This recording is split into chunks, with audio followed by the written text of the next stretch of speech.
The ships came on a Tuesday. Maria Santos was walking her dog in the park when the sky turned dark. She looked up, expecting clouds, expecting rain. Instead, she saw metal. Thousands of ships, each one larger than any building she had ever seen, blocking out the sun across the entire city of. Her dog whimpered and pressed against her legs. Maria could not move. She could not think. She could only stare at the impossible things hanging above her world. This scene repeated itself across every continent. In Tokyo, salary workers stopped in the middle of crosswalks, their phones forgotten in their hands. In New York, taxi drivers stepped out of their cars and stood in the middle of the street, necks craned upward. In small villages in Africa and Asia and South America, people who had never seen an airplane watched the sky fill with ships that seemed to go on forever. The world held its breath. For 3 days the ships did nothing. They simply hung there, silent and massive, casting shadows across entire countries. Governments scrambled. Militaries mobilized, though everyone knew their weapons would be useless. Religious leaders spoke of end times. Scientists studied the ships with every instrument they had and found nothing they could understand. On the 4th day, the broadcasts began. Every screen on Earth, from the largest stadium display to the smallest phone, showed the same image, a creature that hurt to look at. Its body seemed to shift between solid and liquid and gas, never settling on one form. It had too many angles. It existed in ways that human eyes were not built to process. It spoke and everyone understood, regardless of what language they knew. The words appeared directly in their minds, cold and absolute. We are the Dominion. We have claimed 11,000 worlds. We do not negotiate. We do not explain. Your planet now belongs to us. Your species will serve. This is not a request. This is simply what is. The broadcast ended. The ships remained. In the days that followed, humanity learned what the meant by serve. Reports came from every nation of people being taken, not killed, just taken. Work camps appeared overnight, built by machines that moved too fast to see. The wanted resources. They wanted labor. They wanted obedience. And there was nothing anyone could do to stop them. The resistance movements that formed were crushed within hours. They did not even seem to notice human weapons. Bullets passed through their shifting forms without effect. Bombs only seemed to make them curious. They studied the explosions the way a child might study an ant, with distant, clinical interest. 2 weeks after the arrival, the High Overlord announced that it would descend to Earth's surface. It would walk among its new subjects. It would show them what their masters truly were. The location chosen was Central Park in New York City. They cleared the area of humans, pushing them back with invisible barriers of force. News drones were allowed to remain. The overlords wanted their conquest witnessed. They wanted humanity to see and to understand and to despair. The High Overlord descended in a pod of perfect crystal. It was larger than the others, and its form shifted more violently, cycling through states of matter with what almost seemed like impatience. Even through the drone cameras, looking at it made people feel sick. It was wrong. It was something that should not exist in a universe that made sense. The pod touched down in the Great Lawn. The crystal walls dissolved like morning frost. The High Overlord stepped out. Its appendage, something between a foot and a tentacle and a geometric shape that had no name, touched the grass of Earth. For one moment, nothing happened. Then the High Overlord screamed. It was not a sound that came from any throat or mouth. It was a psychic blast that hit every human mind on the planet simultaneously. Maria Santos fell to her knees in. A fisherman in Norway dropped his nets and clutched his head. Children woke from sleep crying in every time zone. On the screens, the High Overlord was dying. Its form, which had seemed so powerful and eternal, began to destabilize. It cycled through phases of matter faster and faster, solid to liquid to gas to something that had no name, and with each cycle it seemed to lose more of itself. Colors bled from its body that humans had no words for. Sounds emerged that broke windows across Manhattan. It was screaming. The most powerful being humanity had ever encountered was screaming in terror and agony, and it could not stop. In less than 30 seconds, it was over. The High Overlord collapsed into a puddle of iridescent fluid that glowed faintly in the afternoon light. The fluid sank into the grass, into the soil, and disappeared. Nothing remained. The ships in orbit went silent. For hours, nothing moved. They did not respond to any attempt at communication.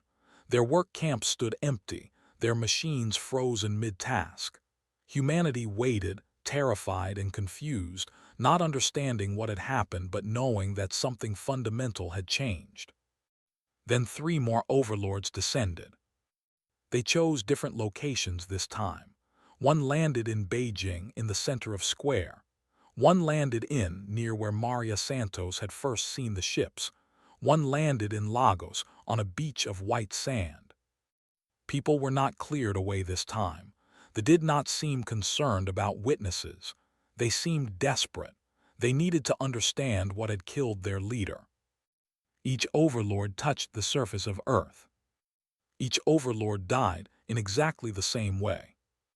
The screams hit human minds again, 3 times in quick succession. The destabilization, the cycling through forms, the dissolution into iridescent fluid that sank into the ground and vanished. In Beijing, the fluid disappeared into concrete and stone. It soaked into grass and dirt. In Lagos, it was swallowed by sand and surf. 4 overlords dead. 4 of the most powerful beings in the galaxy, killed by something as simple as touching the ground. The ships began to pull back from Earth's atmosphere, not leaving, not yet, but rising higher, putting distance between themselves and the planet that had somehow become deadly to them. Humanity watched in stunned silence. In the United Nations building, which had become a coordination center for Earth's feudal resistance, leaders from every nation stared at screens showing the retreating ships. No one spoke. No one knew what to say. A young aide, barely out of university, was the first to voice what everyone was thinking. What just happened? No one had an answer. Maria Santos walked back to the park where she had first seen the ships. Her dog trotted beside her, happy and oblivious. The shadow of the ship still fell across the city, but it seemed lighter somehow, less oppressive. She looked up at the distant shapes hanging in the sky.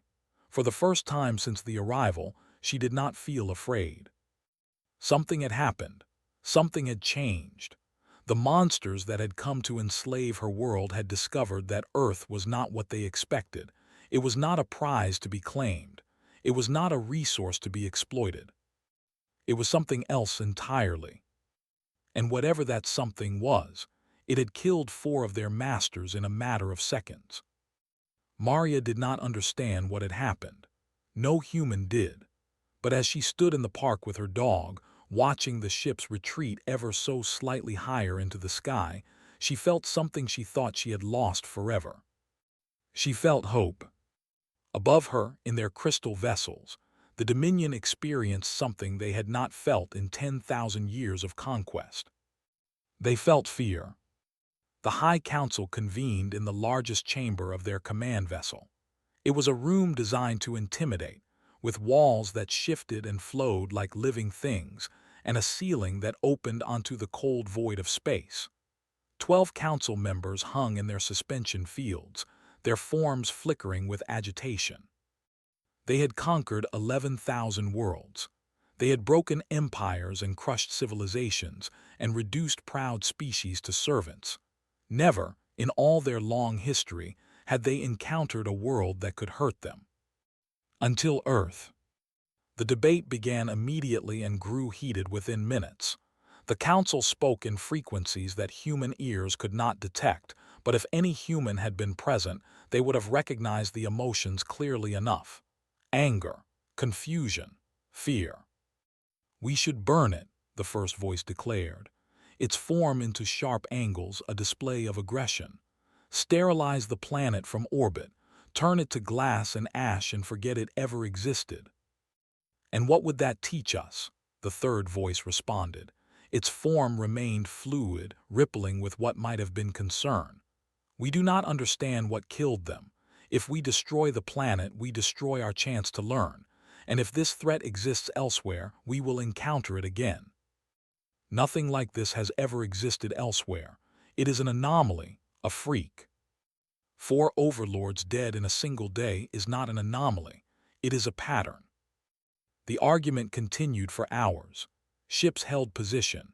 Earth turned below them, its surface covered in clouds and continents, looking peaceful and ordinary and completely harmless. The second voice, oldest among the council, finally spoke. Send the subjects. Silence fell. The other council members turned their attention to the ancient being.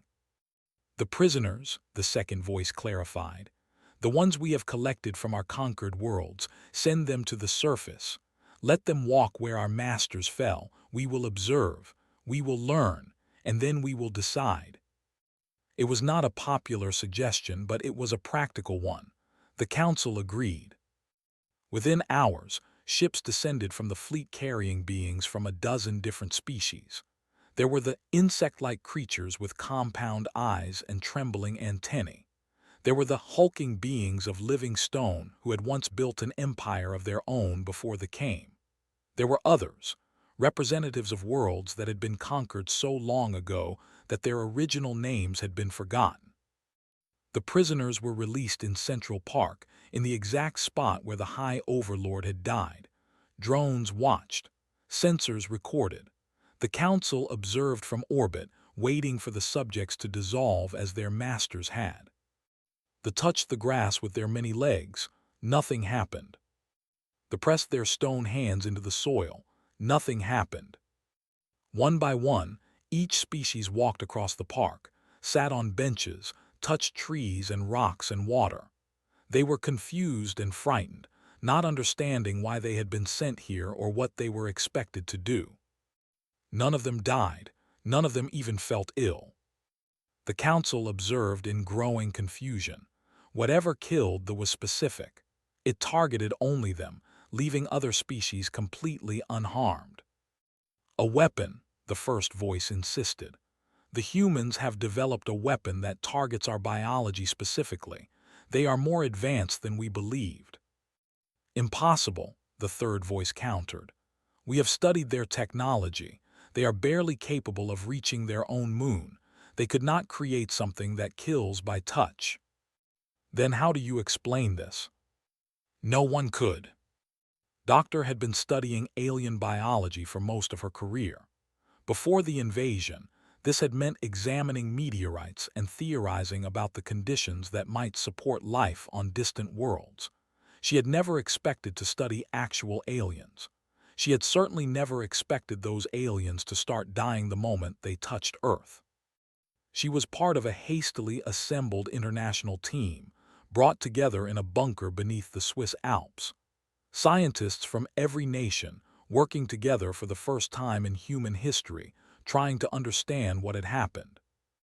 They had samples of the iridescent fluid that the overlords had dissolved into. They had readings from every instrument that had been pointed at the sky. They had footage of the deaths, analyzed frame by frame. And they had a theory. It is the planet itself, explained to the assembled leaders.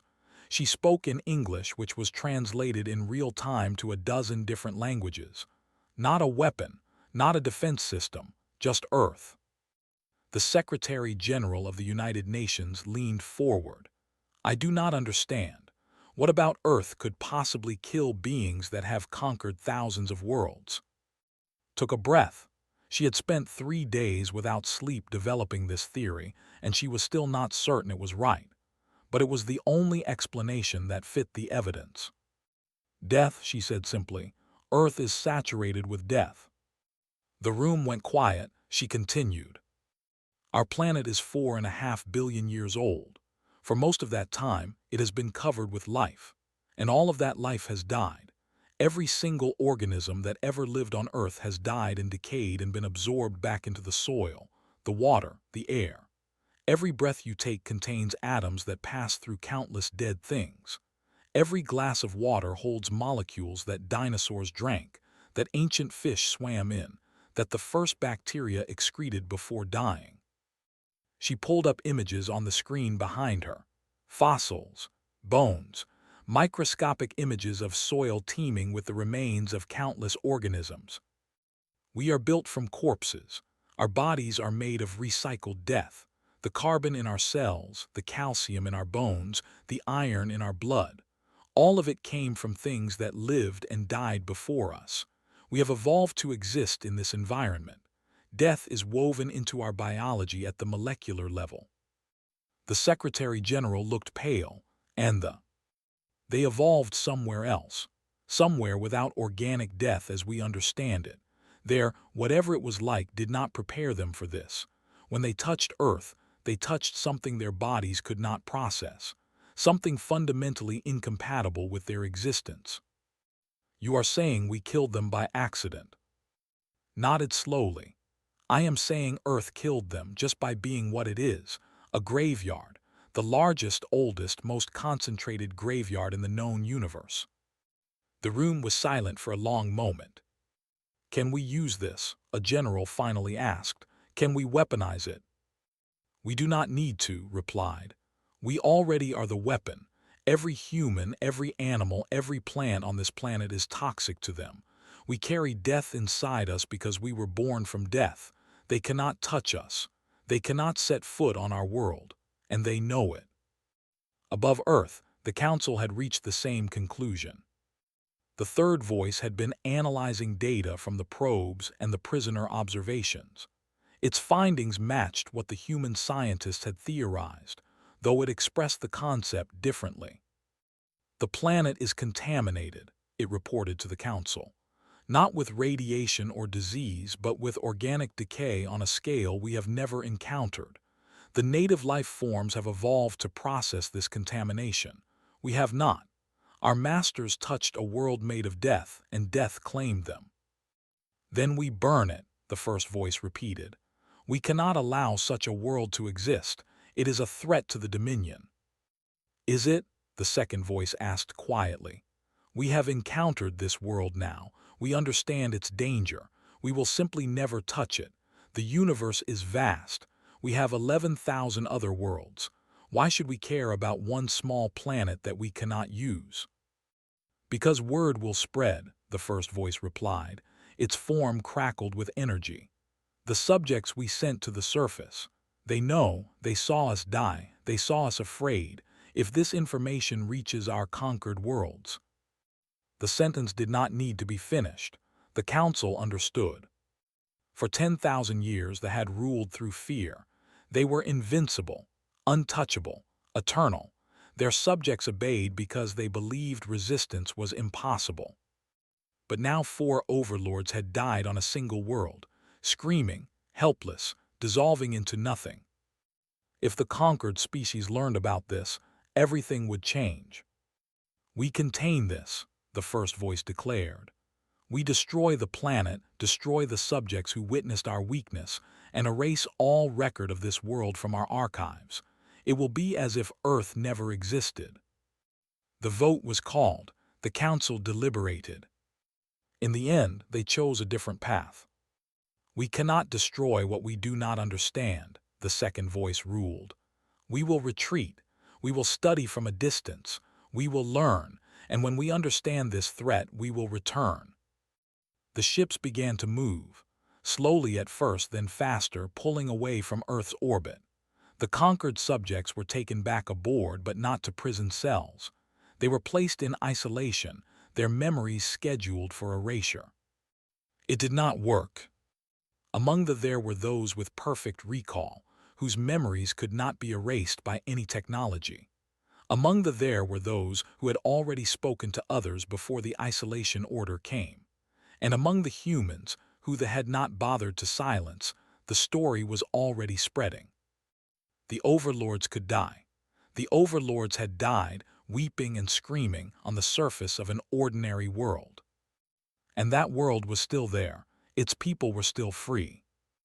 As the fleet retreated to the edge of the solar system, preparing for its long journey back to safer space, a message began to spread across the conquered galaxies.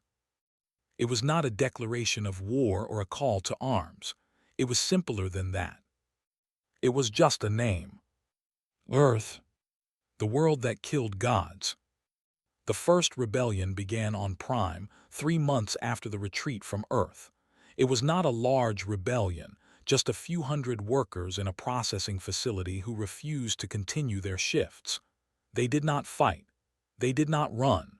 They simply stopped working and waited to see what would happen. The response was swift and brutal, as it always was. The rebels were dissolved, their genetic material harvested for future use. Order was restored within hours. But something had changed. The workers had known what would happen to them. They had known they would die, and they had rebelled anyway. On the stone giants who had once built empires began to gather in secret. They had been broken for centuries, their spirits crushed by generation after generation of servitude. But now, for the first time in living memory, they spoke of the old days, the days before the Dominion, the days when they had been free. On 100 other worlds, similar gatherings took place. Species that had never met each other, that had nothing in common except their chains, began to share a single word. Earth. The noticed, of course. They always noticed. Their surveillance systems were the most advanced in 3 galaxies, and they had spent perfecting the art of suppressing dissent. But they had also spent being untouchable, immortal, gods among insects, and now their subjects knew that gods could die. The rebellions grew larger, more frequent, more organized. On Prime, the second uprising was not a few hundred workers but several thousand. They sabotaged the processing facilities before they could respond. The damage took weeks to repair. On the stone giants attacked the outpost directly. They could not kill the Overlords, but they could destroy their machines, collapse their tunnels, make their occupation costly and difficult. The Dominion responded with increasing brutality. Entire populations were dissolved, worlds were sterilized, examples were made. It did not help. Every act of cruelty only spread the word further. Earth, the death world, the graveyard planet, the place where overlords died screaming. And on Earth itself, humanity watched the galaxy begin to burn. The first alien refugees arrived 6 months after the invasion. They came in stolen ships, desperate and starving, seeking the one place in the universe where they knew they could not follow. The world governments had no framework for this, no protocols, no procedures. They had barely begun to process the fact that aliens existed at all, and now those aliens were asking for sanctuary. The debates were fierce. Some argued that helping the refugees would draw them back, would put Earth at risk again. Others pointed out that they had already tried to invade once. They could not be appeased. They could only be resisted. In the end, it was Doctor who made the argument that decided things. "We did not ask for this," she said to the assembled world leaders. "We did not ask to be the world that kills gods, but we are, and that gives us a choice. We can hide from what we are, pretend that the universe beyond our sky does not exist, and hope that they never return, or we can accept what we have become." She paused, looking around the room. Earth is a graveyard. It has always been a graveyard, but graveyards are also places of refuge, places where the dead are remembered and the living find peace. We can be that for the galaxy. We can be the place where those who have nothing left to lose come to find hope. The vote was close, but in the end, humanity chose to open its doors. The refugees came by the thousands, then the tens of thousands, and in species whose names humans could not pronounce. They settled in camps at first, then towns, then cities built specifically for their biology. Earth became something it had never been before, a meeting place, a crossroads, a symbol. They watched from the edge of the solar system. They had not left. They had simply pulled back, studying, waiting, trying to understand the death world that had humiliated them. They sent probes that dissolved the moment they touched the atmosphere.